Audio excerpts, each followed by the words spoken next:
Assalamualaikum warahmatullahi wabarakatuh. Waalaikumsalam warahmatullahi wabarakatuh. Alhamdulillahirabbil alamin. Wassalatu wassalamu ala asrofil anbiya'i wal mursalin wa ala alihi wa sahbihi ajma'in, amma ba'd. Puji dan syukur marilah senantiasa kita panjatkan kehadiratnya Allah Subhanahu wa taala, yang mana Allah Subhanahu wa taala tidak henti-hentinya senantiasa memberikan kepada kita rahmat nikmat-Nya, yang kemudian dalam Al-Qur'an Allah Subhanahu wa taala sendiri yang memastikan kepada kita, wa in ta'uddu ni'matallahi la tuhsuha. Ini merupakan jaminan dari Allah Subhanahu wa taala bahwa ketika kita mencoba untuk menghitung nikmat Allah Subhanahu wa taala yang telah Allah Subhanahu wa taala berikan kepada kita, maka Allah pastikan kita tidak akan pernah mampu untuk menghitung nikmat tersebut. Maka sudah sepantasnya kita sebagai makhluk Allah yang menerima kenikmatan-kenikmatan dari Allah Subhanahu wa taala untuk senantiasa bersyukur kepada Allah Subhanahu wa taala. Dan bersyukur ini merupakan kewajiban kita sebagai seorang hamba. Bagaimana kemudian cara kita bersyukur kepada Allah Subhanahu wa taala atas segala nikmat yang sudah Allah berikan kepada kita, yakni dengan senantiasa melaksanakan segala perintah-perintah Allah Subhanahu wa taala dalam kehidupan kita, dan kemudian memaksimalkan diri untuk bisa meninggalkan segala larangan-larangan Allah Subhanahu wa taala. Inilah bentuk kita, cara kita untuk bersyukur terhadap nikmat-nikmat Allah Subhanahu wa taala.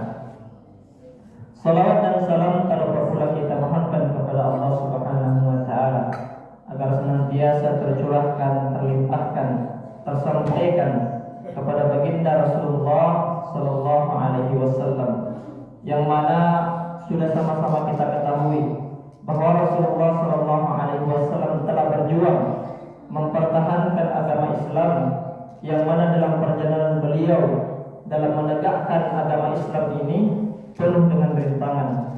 Beliau mengorbankan bukan hanya sekedar harta, bukan hanya sekedar raga, bahkan jiwa beliau pun beliau rela untuk beliau korbankan demi tegaknya kalimat la ilaha illallah di muka bumi ini.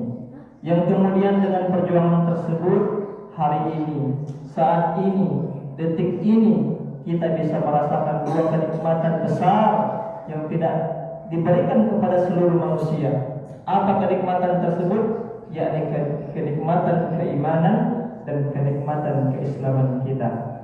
Maka sebagai bentuk syukur kita kepada Allah Subhanahu wa taala karena telah mengutus Rasulullah sallallahu alaihi wasallam, dan sebagai bentuk penghormatan kita, memuliakan kita kepada Rasulullah sallallahu alaihi wasallam, yakni dengan senantiasa mengamalkan sunnah-sunnah Rasulullah sallallahu alaihi wasallam dan juga senantiasa bersalawat kepada beliau. Amin.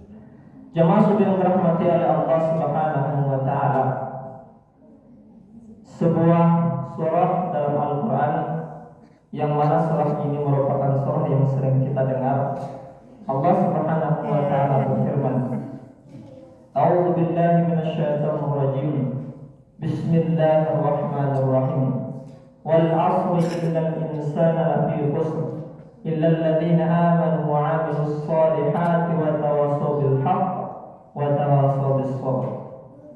Ayat ini merupakan surah ini merupakan surah yang Allah Subhanahu wa taala turunkan untuk memperingatkan kita sebagai manusia dan sebagai hamba.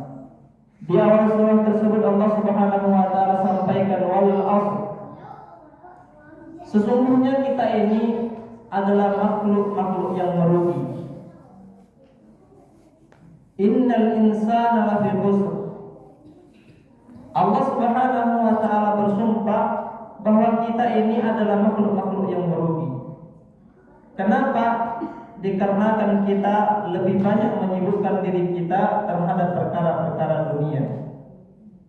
Padahal ketika kita memfokuskan diri kita pada perkara akhirat, maka perkara dunia kita akan dituntaskan oleh Allah Subhanahu wa taala. Dan itu merupakan jaminan dari Allah Subhanahu wa taala. Manakala kita berusaha semaksimal mungkin untuk memfokuskan diri kita terhadap akhirat kita, maka insya Allah dunia kita pun akan dibereskan oleh Allah Subhanahu wa taala. Lalu kemudian Allah Subhanahu wa taala melanjutkan firman-Nya, illal ladzina amanu wa 'amilus shalihati wa tawassaw bil haqq wa tawassaw bis sabr.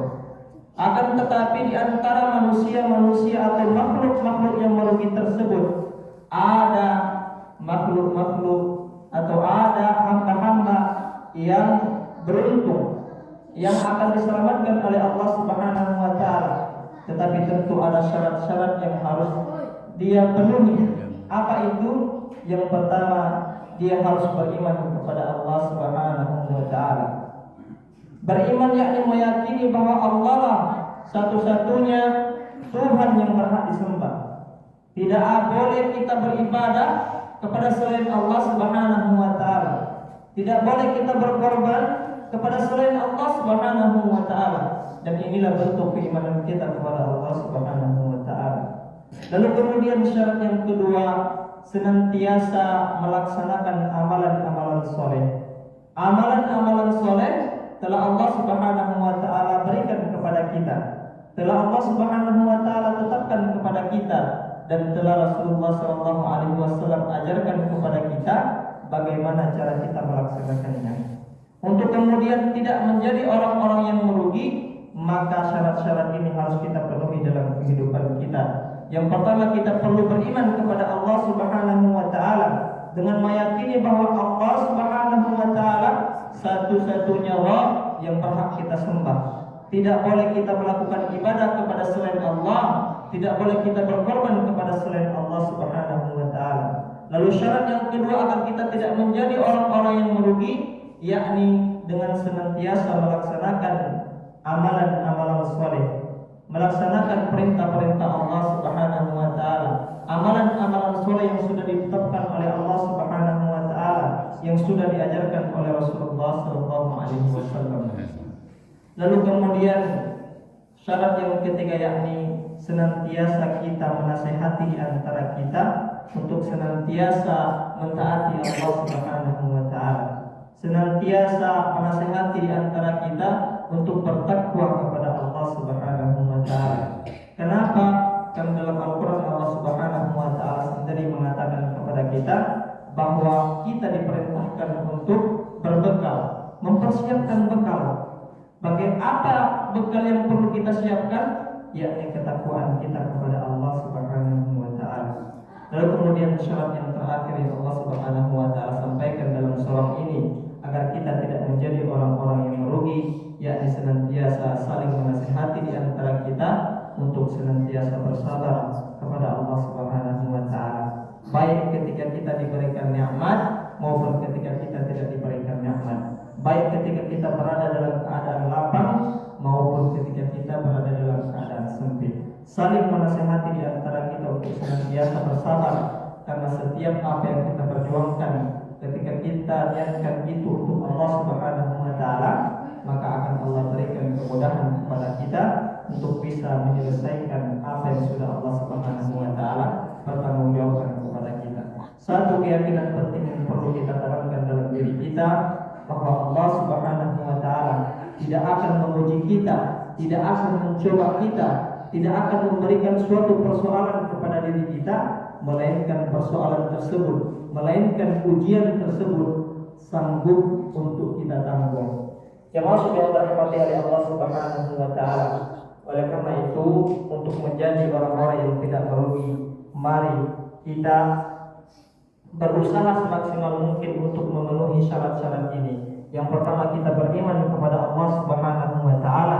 lalu kemudian yang kedua kita mengerjakan amalan-amalan soleh, lalu kemudian yang ketiga kita saling menasihati untuk senantiasa bertakwa kepada Allah Subhanahu wa taala, lalu kemudian yang terakhir untuk senantiasa menasihati di antara sesama kita untuk bersabar di atas jalan-jalan Allah Subhanahu wa taala. Jemaah yang dirahmati oleh Allah Subhanahu wa taala, semoga nasihat yang singkat ini bisa bermanfaat bagi diri saya pribadi dan juga bagi jemaah sekalian, dan kita memohon kepada Allah Subhanahu wa taala semoga Allah Subhanahu wa taala mudahkan kita untuk bisa mengamalkannya di kehidupan kita sehari-hari. Hadanallahu wa iyyakum ajmain. Assalamualaikum warahmatullahi wabarakatuh. Waalaikumsalam warahmatullahi wabarakatuh.